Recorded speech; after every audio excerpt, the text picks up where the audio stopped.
adaptation of it. And think about it, there was a certain point in American music history where that which we think of as folk music or the folk process was suddenly illegal. It is today, isn't it? Isn't that a possible take on all this? It certainly is from my intellectual property lawyer's perspective, with whom I consulted before speaking today. The whole notion of ownership it exists on two levels.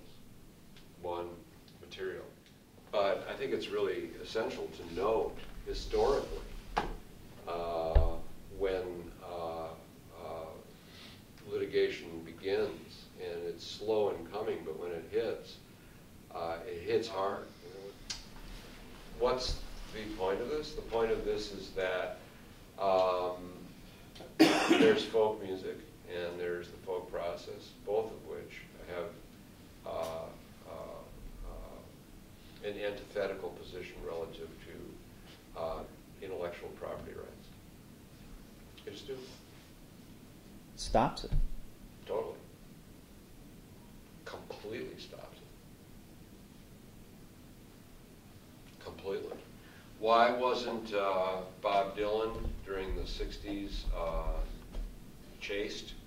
Because a lot of the stuff that he, like A Hard Rain's Gonna Fall, Blown in the Wind, I could go on and on. Girl from the North Country, a lot of those chord patterns were in public domain.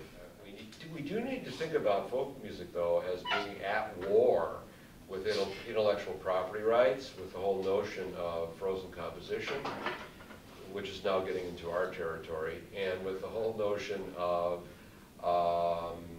performances that thaw what was frozen during a certain period of time and serve it differently. And I think Delaney Davidson is the master chef at that, and I think that's one of the things that makes his performance so unique. It has its anarchy impact upon culture, which is how it starts to function at certain periods of time as embodying that which is hip, and not just simply counterculture, but hip culture. There's a huge difference. You know, that is one of the things about folk music that is so significant from a cultural perspective.